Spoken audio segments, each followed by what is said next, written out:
Mateus, livro histórico de Mateus, capítulo de número 12, versículo de número 43 ao 45. Esta passagem é uma passagem que se usa para botar medo nas pessoas dentro da igreja. Eu chamo os que pregam isso aqui carinhosamente de cão guloso. É a forma carinhosa que eu chamo esses abençoadinhos. Chama na humildade, no carinho, são cães gulosos. O que é um cão guloso? É alguém que, por força de um texto bíblico, usa para amedrontar, para fazer presa deles e para extorquir. Então eles pegam um texto da Bíblia e dizem assim: olha aqui, está escrito ou não está? É a palavra de Deus. Mas não procura saber a origem, o significado disto, a cultura, o contexto cultural e histórico, para levar às vidas um conhecimento exato do que está escrito. Antes de mais nada, deixe dizer uma coisa aos senhores. A Bíblia não foi escrita para colocar medo. Deus nunca colocou medo nos seus filhos. Em toda a Bíblia Sagrada, há sempre palavras de encorajamento. Ele sempre disse: não temas, eu estou com vocês. É inadmissível um pastor usar a Bíblia para ameaçar, para ferir, para colocar medo. E foi exatamente isto que nós ouvíamos dentro da igreja. Eu passei a ter medo de Deus quando eu me tornei crente. Eu passei a ter medo de Deus quando eu me tornei evangélico. E graças a Deus, eu descobri o amor de Deus quando eu deixei de ser evangélico e me tornei cristão. Porque foi dentro da igreja evangélica que eu ouvi que o devorador ia na minha casa, que Deus ia soltar a mão sobre mim, que eu ia perder a minha bênção, que Deus ia tomar a minha salvação, a minha coroa. Eu não ouvi isto quando eu estava lá no suposto chamado mundo. Eu ouvi essas coisas e tive medo. Como acredito que vocês também já tiveram muito medo de Deus. Mas Deus não quer que você tenha medo. Deus quer que você tenha temor, respeito, reverência. Deus não quer que você tenha medo dele. Porque tudo que você tem, é ele que te dá. Você tomaria do seu filho um prato de comida? Você tomaria do seu filho a vida dele? Muito pelo contrário, acredito que você daria a vida pelo seu filho. Eu dou pelo meu. Não sei até que ponto, mas eu acho que na minha loucura eu entraria na frente de uma bala para salvar a vida do meu filho. Eu amei o meu filho do momento em que ele abriu os olhos. Vou amá-lo até quando fechar os meus. Deus te ama desde antes da fundação do mundo. Continuará te amando pela eternidade. Não existe na Bíblia uma palavra para te reduzir a pó, para te maltratar. Ainda na lei de Moisés, no olho por olho e dente por dente, Deus sempre foi um Deus de misericórdia que se renovava a cada manhã. Então esse texto da Bíblia é usado pelas pessoas que eu chamo carinhosamente, na maciota, como dizia papai, de cão guloso. Vamos ao texto. Quando o espírito imundo sai do homem, anda por lugares áridos, pelo deserto, procurando repouso, porém não encontra. Versículo 44. Por isso diz: voltarei para a minha casa de onde saí. E tendo voltado, a encontra vazia, varrida e ornamentada. Tem um 45? É só isso aí, tem um 45. Então, diz que ele vai e leva consigo outros 7 espíritos piores do que ele. E entrando, habitam ali, e o último estado daquele homem torna-se pior do que o primeiro. Assim também acontecerá com a geração de vocês. Com esta geração perversa. Antes de explicar quem é a geração perversa aqui, diga Abba, Pai.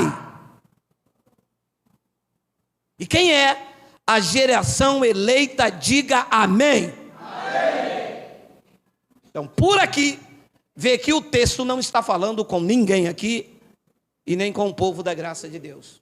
Porque nós não somos uma geração perversa.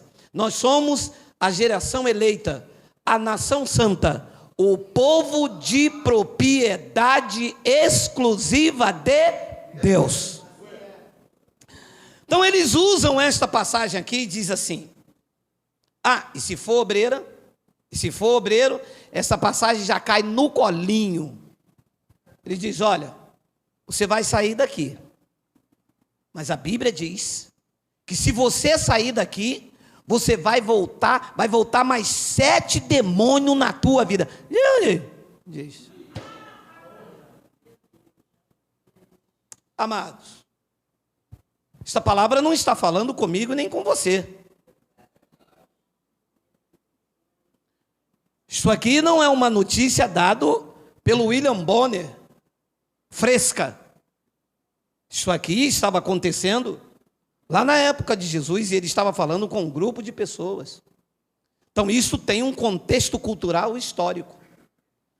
No contexto cultural dos judeus, acreditava-se que um demônio, Azazel, levava os espíritos de enfermidade, os espíritos imundos, levavam esses espíritos para o deserto. Então isso está registrado em Levítico, capítulo 16, lemos domingo, no versículo 20, diz que depois de fazer o sacrifício, vinha o sacerdote Arão, havendo, pois, acabado de fazer a expiação pelo santuário, pela tenda da congregação e pelo altar, então fará chegar o bode vivo. Explicamos domingo passado. Havia 2 bodes, e o bode, um era oferecido ao Senhor, era sacrificado.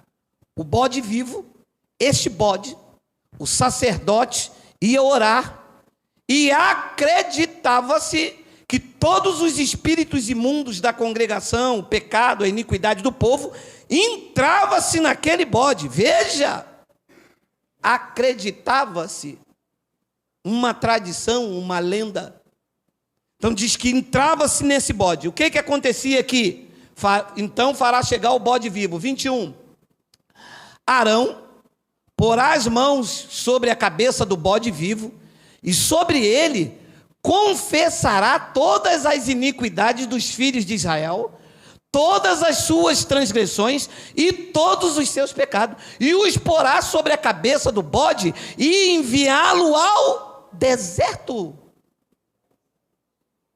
Então, Jesus estava dizendo àquele grupo de pessoas que quando o espírito imundo saía do homem, ele andava pelos lugares áridos, ele andava pelo deserto. Na vida de quem? Deste bode. Então, só que isto era uma cultura judaica, porque bode não leva espírito de ninguém para o deserto. Isto era uma sombra, era lei. E a lei era uma sombra. Quem é que levou as enfermidades e as doenças do povo para fora da cidade no madeiro? Jesus.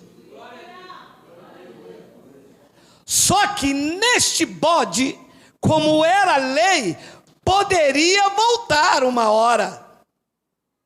Só que em Cristo, essas enfermidades sobre o meu espírito, sobre o teu espírito, não volta, porque a casa não está varrida, não está vazia. A casa agora, que sois vós, é templo e santuário do Espírito Santo.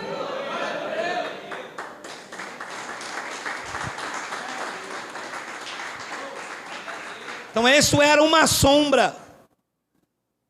Isso era na lei. Isso era o antigo pacto. A lei de Moisés era a sombra do que haveria. Então, quando Jesus chama aquele povo e fala com eles, Jesus estava citando o que este demônio, esses espíritos, estas influências que estavam sobre a vida daquele bode, e que os judeus acreditavam que aquele bode era um demônio, que ia para o deserto com os espíritos. Está entendendo ou não? Está entendendo perfeitamente? Só que isto era uma sombra. Quem levou os nossos pecados para o madeiro, quem regenerou o nosso espírito, quem selou o teu espírito, não foi um bode, foi Cristo. O teu espírito está selado, regenerado, purificado, e você agora em Cristo é uma nova criatura. Alô? É uma nova criatura onde? Na carne ou no espírito? Porque na carne tu continuas o mesmo. Você entende com a sabedoria ativada? É. Que as pessoas dizem assim: quem está em Cristo é uma nova criatura. Eu sou uma nova criatura, agora eu vou usar uma peruca, eu agora vou botar uma orelha assim, igual daqueles caras que lutam jiu-jitsu. Por quê? Porque eu sou nova criatura. Não, querido. Na carne tu continuas o mesmo.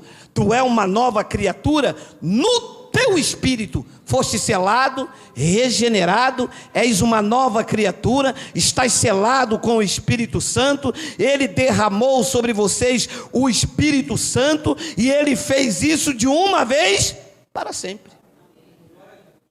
Então, quando Jesus estava falando com aquele povo, quando o espírito imundo saía, ele estava mostrando que ele e somente ele, e não existe outro.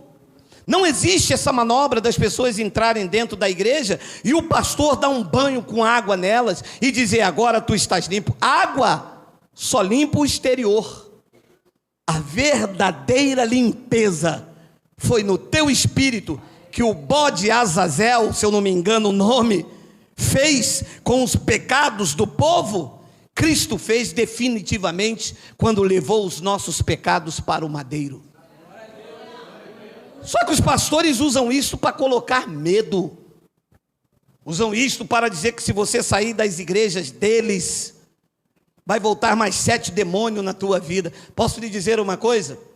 Vai ficar na tua vida esses espíritos maus, se vocês continuarem na igreja deles, porque eles cada vez mais ricos, e o povo cada vez mais... Uala! Glória a Deus por Jesus Cristo. Graças a Deus que nós estamos lavados e purificados.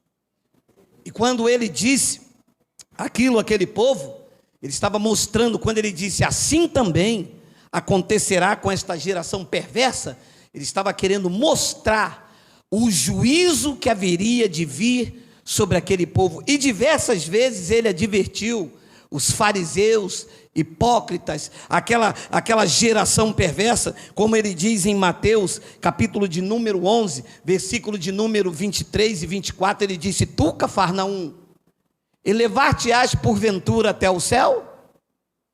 Seu orgulho, esta soberba? Ele disse: não, tu descerás até o inferno, até a sepultura, até o Sheol, o mundo dos mortos. Depois ele disse: porque se em Sodoma se tivesse operado os milagres que em ti se fizeram, teria ela permanecido até o dia de hoje. 24, digo-vos, porém, que menos rigor haverá no dia do juízo para com a terra de Sodoma do que para contigo. Um povo que estava ali debaixo de uma esperança de juízo. Sobre as nossas vidas não existe mais juízo. Nós já passamos da morte para a vida. Não vamos ser julgados. Nenhuma condenação há para quem está em Cristo Jesus. Não somos geração perversa, somos a geração eleita, somos o povo da graça de Deus, uma vez livres, livres para sempre, uma vez em Cristo para sempre, uma vez selados, selados para sempre, uma vez regenerados, regenerados para sempre, e uma vez que Ele levou as nossas enfermidades no Espírito, as enfermidades levadas para sempre. Você recebe, diga: Abba, Pai.